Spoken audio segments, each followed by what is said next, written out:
bagaimana kalau misalnya di Indonesia ini ada konflik antara mungkin sama Syiah atau sama Ahmadiyah, mungkin. Nah itu ada terjadi pembunuhan, kisah itu berlaku.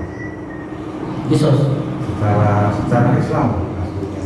Ya. Secara negara Indonesia tapi secara Islam. Ya, jadi begini, kalau kita bicara Islam dalam surat yang sering surat yang kita sudah belajar itu surat Al-Maidah. Kalau kisos, pelaku kisos. Ya ayyuhalladzina amanu kutiba alaikumul qisasu fil qatla.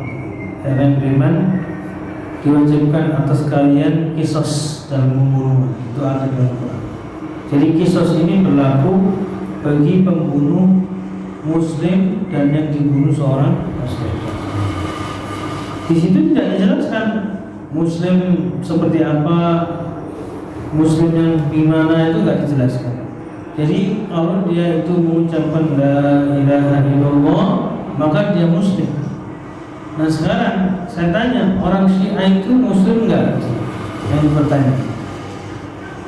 Orang Syiah itu kriterianya kalau melihat di dalam rukun Islamnya, rukun imannya itu sama nggak dengan kita? Qurannya, mushafnya sama nggak dengan kita? Jadi menilainya di situ. Jadi jangan ada yang namanya Muslim Syiah atau Muslim Sunni, itu salah. Islam itu hanya satu, ummatan wahidah, umat yang satu dengan akidah yang satu. Kalau kita mau membicarakan tentang aliran ini, aliran itu, dilihat akidahnya dulu. Sekarang kalau bapak-bapak di sini jamaah sudah pernah baca buku tentang Syiah, sudah kategori di luar dari saya tidak melihat mendengar nama atau melihat nama, tidak. Saya melihat bagaimana ajaran di dalamnya saja. Gak usah nama lah, kalau nama nanti tersinggung mereka. Kita melihat di dalam ajarannya saja kayak apa, ya. Rukun imannya sudah beda, ya. Rukun imannya sudah beda, rukun Islamnya ada tambahannya, Al-Qur'annya bukan Al-Qur'annya kita, ya.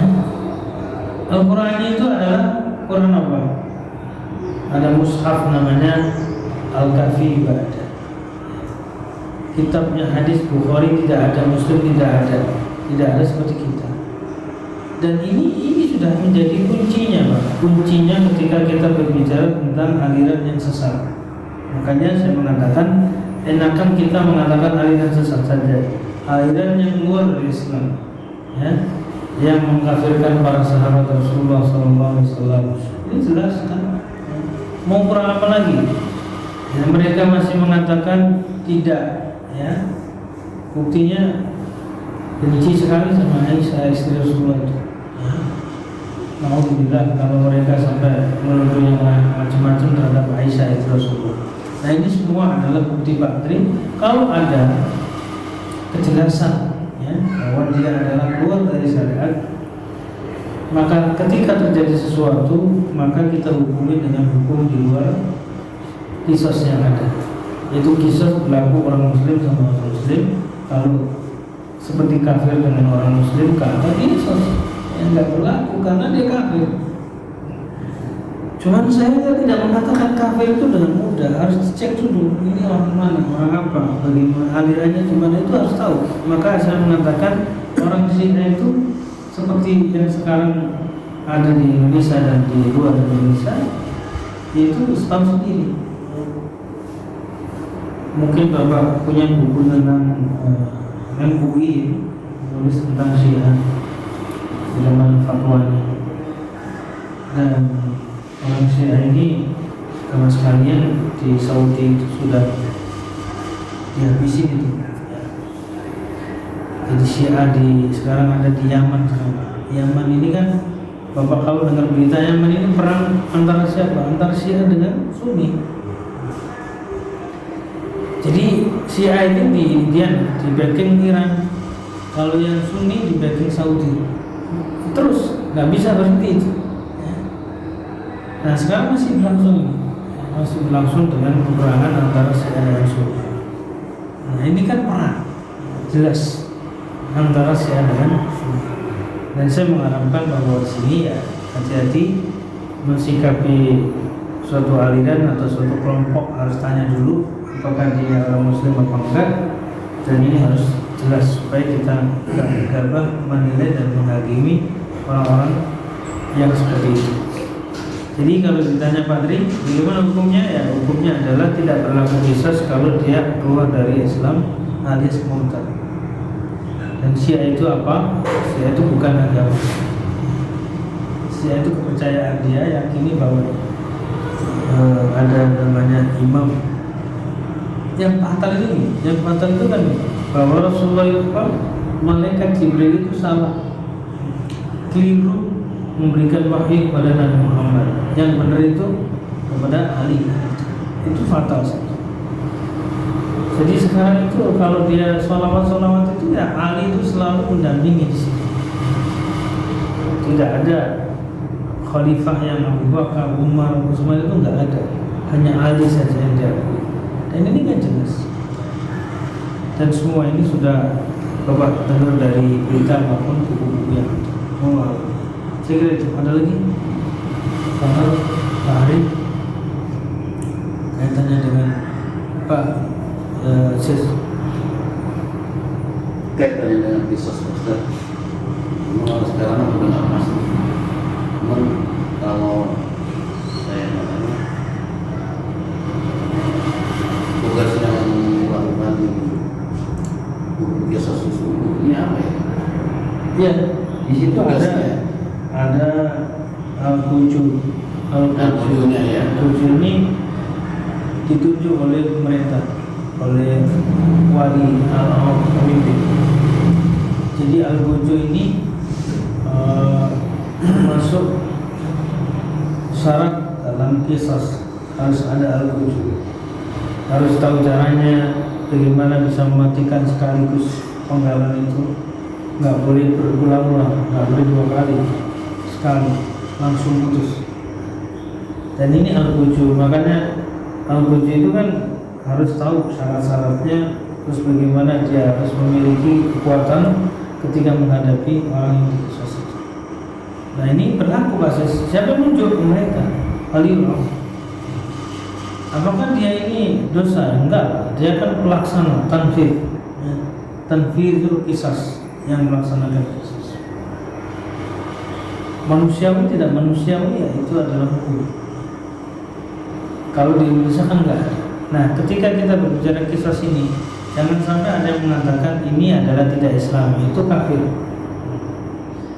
Terlepas tidak berlaku di Indonesia itu bukan urusan kita, itu urusan ranah negeri kita, bukan negara Islam. Tapi barang siapa yang mengatakan ini bukan Islam, ini tidak manusiawi, tidak ada rasa manusiawinya, tidak ada, itu adalah termasuk apa? Hal di dalam mengucapkan itu.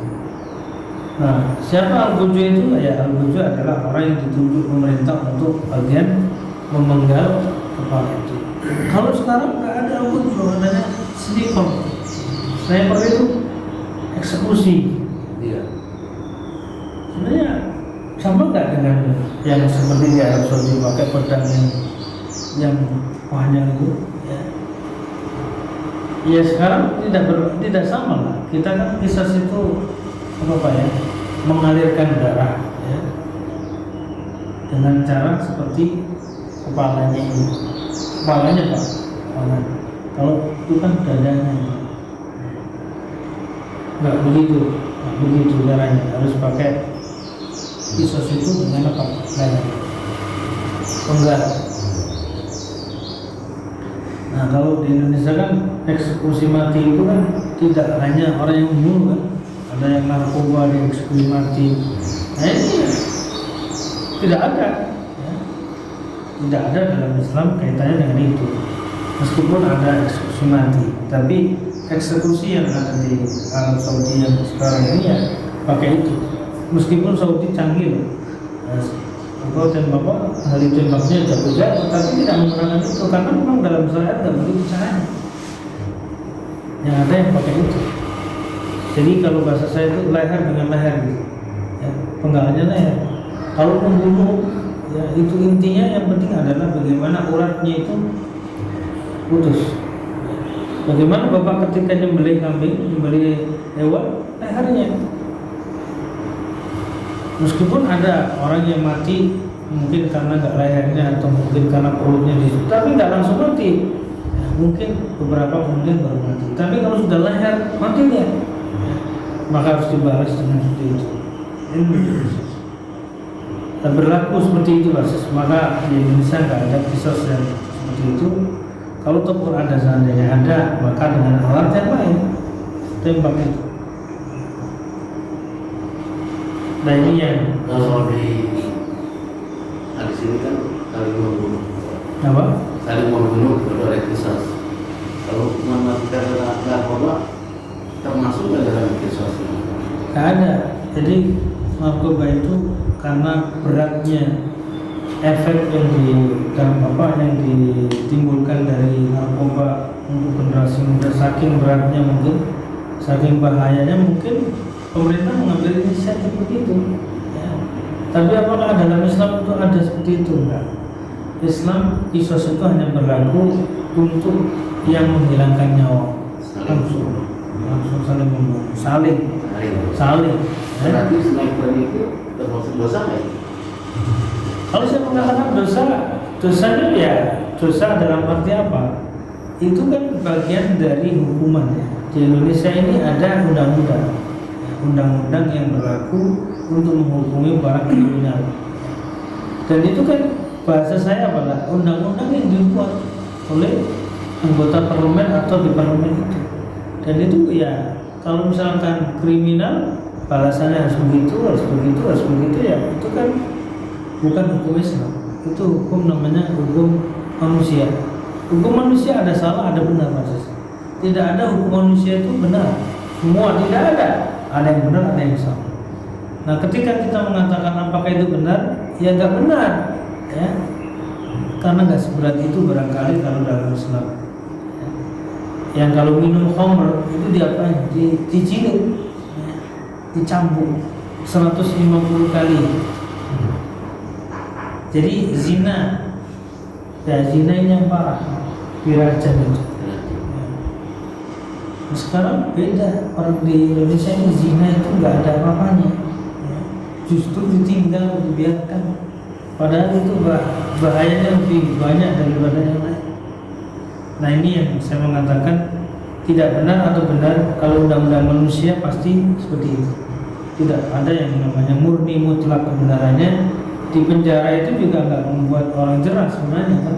Namanya maling atau korupsi miliaran kemudian di penjara cuma berapa tahun, ya nggak bisa menghilangkan seperti itu. Harus dipotong tangan baru dia selesai. Nah seperti itu basis. Kalau benar tidak itu kan tergantung hukum ini berlaku untuk siapa dan yang bikin siapa. Kalau yang bikin manusia nggak ada manusia itu murni kebenarannya diterima. Saya kira itu, mudah-mudahan nanti bisa menjadi penambahan kita untuk wawasan pagi ini, dan semoga pula hadis-hadis Rasulullah ini jangan dimaknai ya.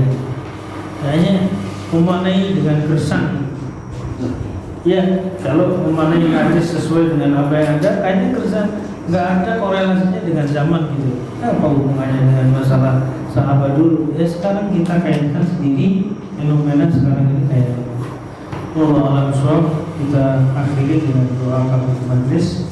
Subhanallah wa bihamdihi. Asyhadu an la ilaha illa anta astaghfiruka wa atubu ilaik.